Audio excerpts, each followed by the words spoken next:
Tū whio whio, he marama hunuku, he marama hurangi katakoto I te hau o tū. Taku tū wini wini, taku tū wana wana, taku tū whakaputaina ki te whaia o ki te ao marama, kati he wa mauri ora. Kia whai kororia kia ihoa o ngā mano, tū auri uri, whai ioio, ki tonu te rangi me te whenua, I te nui o tōna kororiatanga. Matua, tama, wairua tapu me ngāna hera pono, ko te māngai te kai tautoko mai, aia nei, ake nei, ai. Tēnei te tangi atu ki ngā tini aitua o te wā, hoki wairua atu ki ngā mātua tūpuna, ki tua o te ārai. E te puhi moana āriki, te pau whakatere waka, te pau whakairo, e tā, heke nuku mai ngā iwi pūhipi. Nā ui paupau wā te ao waka, me te ao haka, ki roto I te tai Tokerau ki tōna taumata. Nā, ko koe hoki tēnā, e te ahikai a tātū hoi pōtiki, e te whare huia. Nā ui tō mai te mahana ki te poari matua o te kōhanga reo, te taura whiri o te reo Māori, te pane kiretanga o te reo, te whare wānanga o Waikato ki ngā marae, ngā hapu, ngā iwi, o tira te motu whānui. Nā, ko koe hoki tēnā e tā Himi Henare, tū mai tō ihi, tū mai tō ehi, tō mana motu hake. Nā mātou ngā mahuetanga e hāpai o akoranga nui, e karama, haere, haere, haere. E waku whai ngā rāhiri, whakarauika mai ki te pū o te wheke, karanga mai ngā manu kōrero, tēnei au me tōku puhi whatukura, no Ngati hau. Parihaka te maunga, hātea te awa, pehi aweri te marae, Ngati hau te hapu, ngā puhi te iwi. Tōku puhi mārei kura ko Ngati te rino e tū atu nei. Maunga kōhatu te maunga, manga kāhia te awa, te aroha te marae, Ngati te rino te hapu, ngā puhi te iwi. Ko whai pānga ki ngā hapu o konei, o te whiu, Ngati whakaeke, Ngati tautahi, ngai tū te auru. I heke mai o ku mātua tūpuna ki au tēnei iti o ngā puhi e tū ki mua I tō aroaro e aku rangatira. Ko Awatea mani Kake tōku ingoa, tēnara koutou katoa. E, tā marama, rongo ana I tēnā, ki ngā kupu maringi iho taku māngai. I te kore koe mōhio, koe nā ngā kupu o te reo Māori e rere haere ana. A tāhua ne. Nā, tēnei te tahi taonga e ora tonu ana, no ngātua, no te au kōhatu, no mua atu I te tainga mai o te reo o tauiwi. Ā, kia mau, pūpuritia, ake tonu atu. Whakawhiti kōrero ki o hoa, tō whānau, tō hapu, tō iwi. Mā te kōrero Māori I te kāinga, ka pua wai ake te reo mō ngā maramara e heke mai ana. Kia au nei, pono marika, nā te mea, kua rahi ake te hunga mōhio ki te kōrero Māori I aia neina. Kua tukuna atu ngā momo kupu Māori ki ngā māngai o ngā hau e whā. Nā reira, mā te akiaki, me te kaha whāngai atu. Hore kau roa, kua Māori te ao, kua Māori.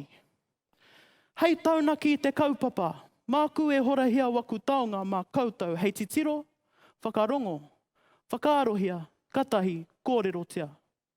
Tōku maringa nui koe nei ngā taonga I waihanga tōku whare, tōku kāinga reo Māori. Tuatahi, ko te hāhi rātana. Ka rongo hea te reo I roto I ngā whakamoimiti me ngā waiata whakamoimiti. Nā reira, I are oku taringa ki ngā kupu whakaari o tōku māramatanga. Ko I hoa tōku piringa, ka puta, ka ora. Tuarua, ko te marae. Ka tū etahi o mātou whakamoimiti ki reira me ngā momo hui, katoa, e whakanui te reo I runga I te pai, ki wainga hoki tōku whānau me tōku hapu. Tua toru, e tino kai ngā kauana ahau ki ngā mahi a rehia. He māmāke ki te ako reo Māori I roto I ngā waiata, ngā haka, ngā poi, te mea, e ai ki te mōtea ngā tūmanako. He mau, Māori mā, e ara, e oho, matika.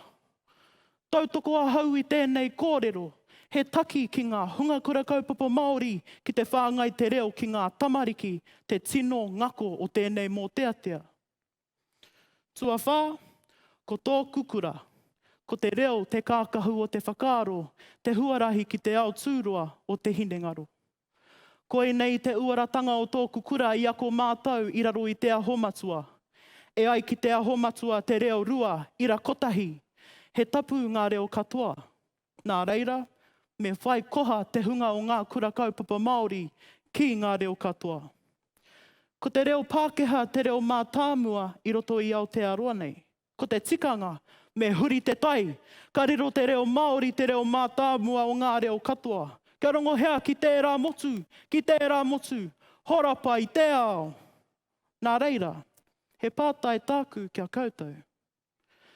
How many of you can honestly say that you kōrero Māori 100% on a daily basis in your whare? No one? Well, kore take. I cannot say I do either. But that's not to say I disagree with the following statement. Speaking Māori at home, our language will flourish for generations to come. It's okay if you don't give it 100%. Given our history and how far we have come, we're lucky to have any reo at all. Let me remind you of the struggles our people encountered. Due to colonisation, our people truly thought that by educating their children under the mainstream system would be more beneficial, as it was a common belief that te reo would not get you anywhere living in the white world that we dwell in today. Consequently, some of my tūpuna, like many of yours, lost their language and customs.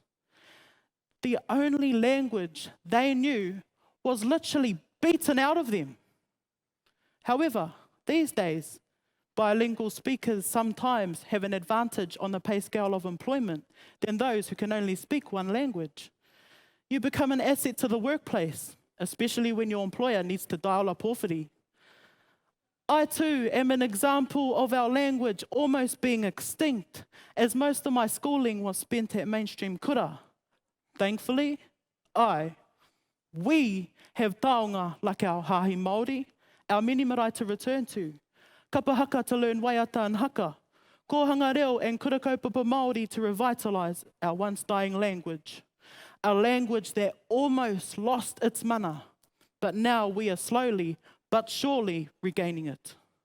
It is being revitalised through us, ngā maramara e heke mai ana. Even the English language is close to losing its integrity, where people are using abbreviations to shorten words, to string together a half-pie sentence, for example. Stop there, nakchi. Oh, what you up to? Oh, nara. So if that's what a typical conversation amongst our younger generation sounds like, ka aroha ki tō tātou reo rangatira, or perhaps not. Here is an opportunity. Perhaps this is our chance to rise above, to conquer and retake what is rightfully ours. Otherwise, those who marched and fought for the retention of te reo wasted their time. In other words of inspiration from Himi Henare, we have come too far not to go further. We have done too much not to do more. Not only for ourselves, but many other indigenous cultures aspire to be like Māori in terms of being heard. We need to aspire to be more like them for our language to be heard, because people in other countries speak their native languages. For instance, in France, the superior language is French. In Tonga, Tongan. In Japan, Japanese. In China, Chinese. But here in New Zealand, our superior language is English. Last I checked, I wasn't from England. By rights, we should be speaking te reo Māori, but only a small percentage of all New Zealanders are, which could be a reflection of how much importance language now has on society, or lack thereof. Technology and social media has rapidly made its way to an effective communications platform. But is it really effective? During a phone conversation, it cuts out. And it's either due to bad reception or poor internet connection. And for a lot of us, typing a message can take up to 5 minutes that could have been spoken in 5 seconds. And still, the message has typos and is still misinterpreted. Although social media has also assisted in the development of modern reo, Facebook pages such as Te Mana o Te Reo Māori provide a learning and discussion-based forum for exponents, experts of te reo, and novices alike to collaborate, share thought, seek advice, and analyse our language in a neutral environment. However, face-to-face is still the most quick and effective form of communication. This is where the essence of language can be truly seen, heard, felt, and understood, just like our tupuna once did, gifting their wisdom and knowledge through the art form of oratory to inspire the next generation of leaders who will continue their legacy. My final nation-wide known quote from tā Himi Henare, ko te reo te mauri o te mana Māori, ko te kupu te mauri o te reo Māori. The language is the life force of the mana Māori. The word is the life force of the language. So without Māori words, there will be no language.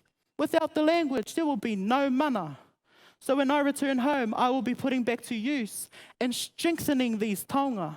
Perhaps you might like to try one out for yourself at home. Then, once te reo Māori is being spoken, not only are we protecting and upholding their integrity, but together, you and I would have accomplished a miniature stepping stone, leading to great change. So join me on a journey to make more of an effort to allow our language to flourish for generations to come. It is our duty as Māori to speak te reo Māori. E te iwi, kua takoto te manuka, mā wai e hiki, e ara, e oho, matika.